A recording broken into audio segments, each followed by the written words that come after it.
Hi, this is Tim Figley with YSN here with Coach Mike Dempster, East Palestine Bulldog football coach, here getting ready for EOAC play. How you doing, Coach? Well, Tim, thanks for having me. Good. Excited to interview you here. I got to do the last couple of games, saw the momentum, saw the offense moving the ball, saw some great stops, saw some second halves this year where you outscored the opponents in a big way.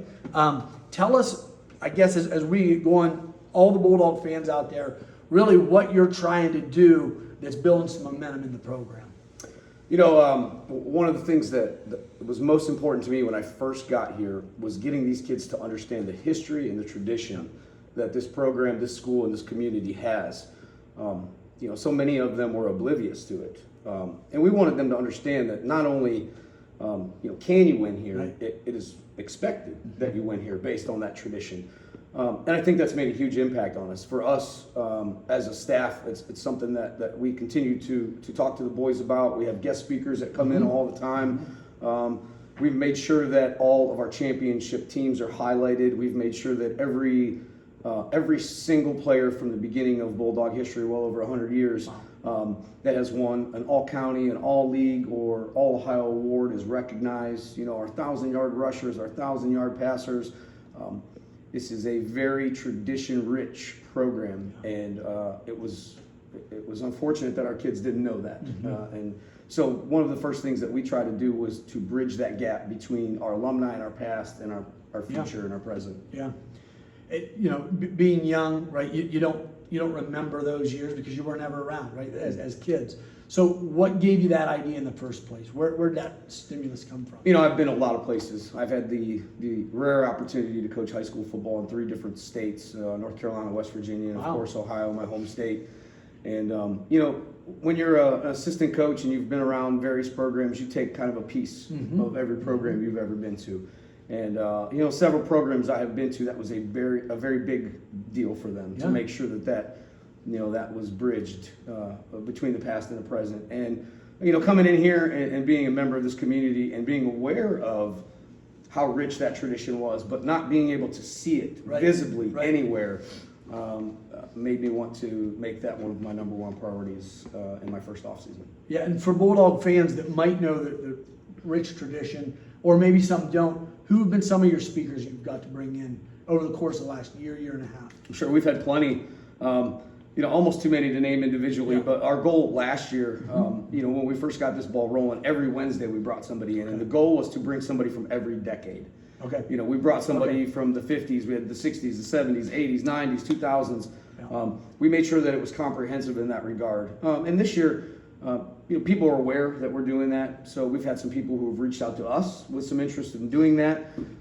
We've had people who are local. Right. We started this year Zooming people from out of town who played football and graduated from East Palestine that can't necessarily make it back to do it in person, but have things to say. So it was just really anybody that could add to what we were trying to do. We were all about making sure that they had a platform to do that.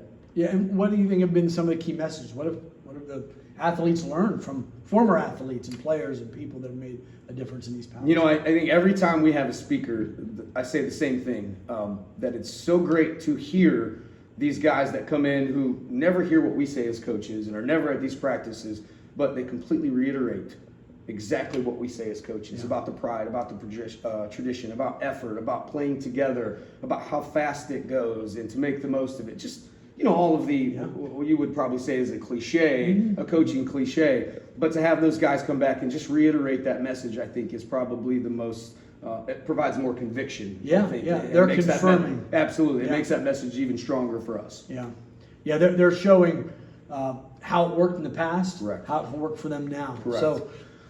So tell us some visible signs that you're creating for people. I know walking in this locker room, I got to see some now, but for those that haven't been in the locker room, what have you done and what's it looking like for everyone to know and understand? Well, what we did, we created 3 humongous record boards. We have our offensive, our career records, team records, individual season records, and we want to make sure that those are on full display. Again, we've gotten 14 by 11 inch pictures of all of our championship teams. We've made sure that those are framed and posted. Anybody who has won any form of postseason award, again, all the way back to the early 1900s, we make sure that those are all chronological with everybody's name listed. And it's great to see the kids, we lift year round, in season, out of season, but anytime they're not up on the rack or it's not their turn and they're in that rest phase, you always see these kids looking up at that board, looking up at those record boards and seeing those names. And you hear them say, hey, I know this guy, or I know this guy, or that's my uncle, that's my dad, that's my grandpa. Making the connection. So they're making that connection. And again, it's bridging that gap between the past and the present. Yeah. And it probably raises their expectations a little bit. I would hope so. That was our intention. Yeah, and I think it's made them understand, again, not just the tradition, but what the expectation for them should be. Yeah.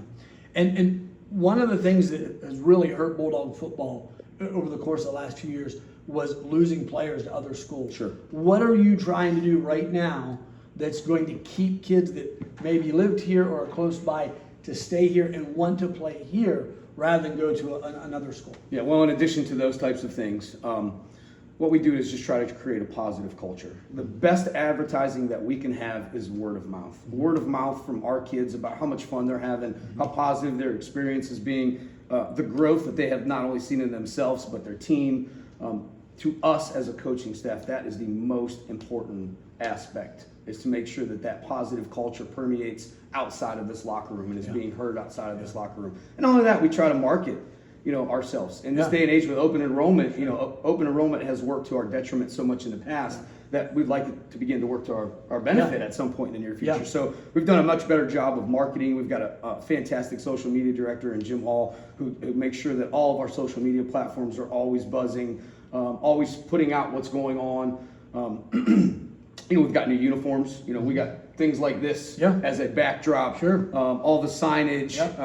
Anything we can do to market ourselves, to make ourselves, more appealing to young people.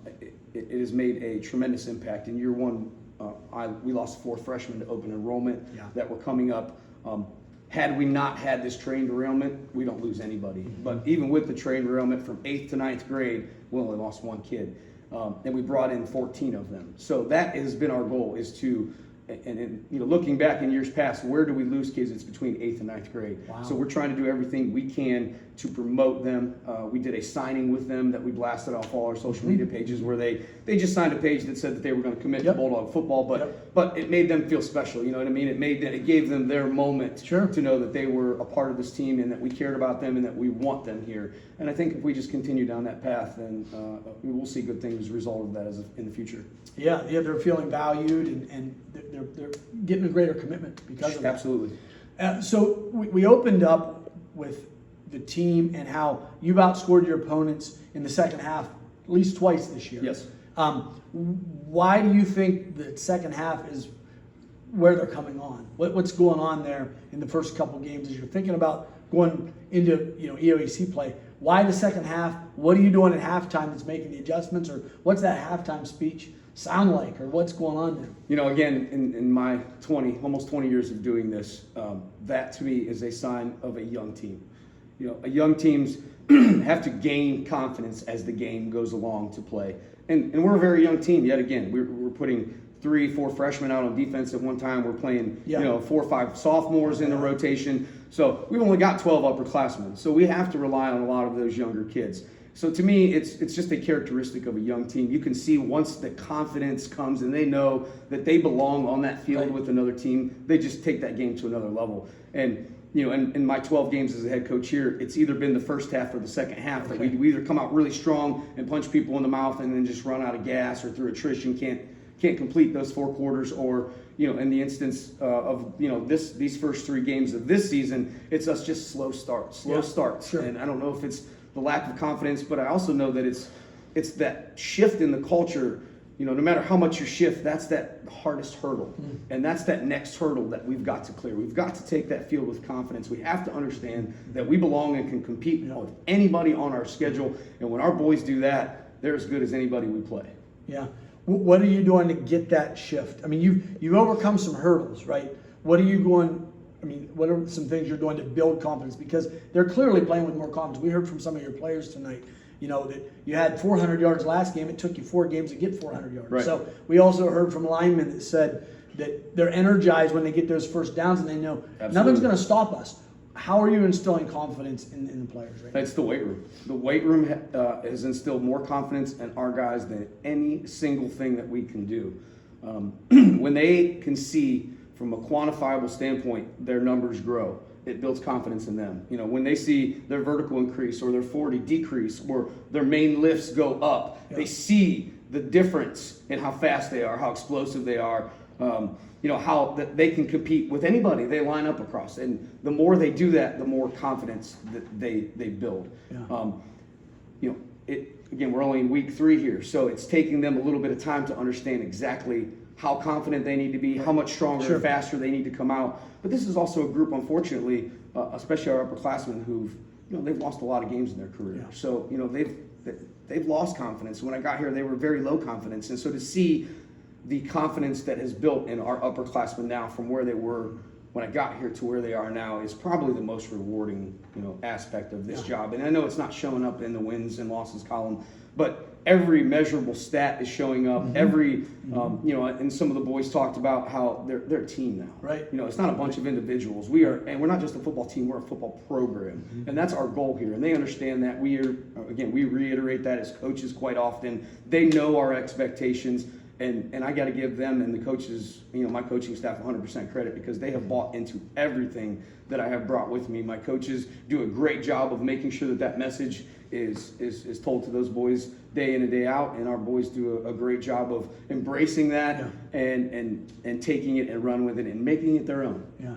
Tell us a little bit about your assistant coaches, some of your staff, and what they've done to grow the team from last year to this team and what people can begin to expect there. You know, I'm blessed. I have 10 coaches who will do anything I need of them. You know, I got my strength conditioning coach and our run game corner, John Uriauchi, he's definitely my right-hand man, the guy I lean on, the guy I bounce questions off of. Again, we talked about Jim Hall as our offensive line, defensive line coach, but also our social media director. You know, we've got some young guys in JD McBride, Levi Kunzelman, who are super energetic. They're just very passionate about East Palestine football. You know, we've got other guys too that have been around the game a long time, and Jim Young, Mike Cope, that bring that experience and that knowledge. You know, Brock Uriauchi does a great job with our skill guys. Rick Hostetter does a great job with not only, our offensive and defensive line, but he does a great job of all of our equipment, all of our first aid. Okay. So each of them have their own niche. Yeah. And I think it's important for not only our coaches to have a niche, but our players to have a niche too. And when you have a niche and you have something that you take pride in, you put more effort into it. And I just, I try my best not to micromanage them. I let them run with what they're good at. And they have taken so much off my plate. They're so willing to do anything I need, and they're constantly asking me, Coach, is there anything else I can do? Is there anything else you need?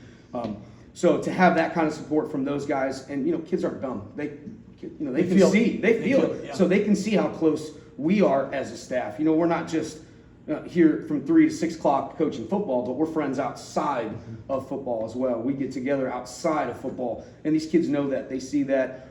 So again, it goes back to modeling the same behavior that we want our kids to see, and by them seeing, how close knit we are, how well we get along, how well we work together, that models exactly what we need out of them on Friday nights. Yeah.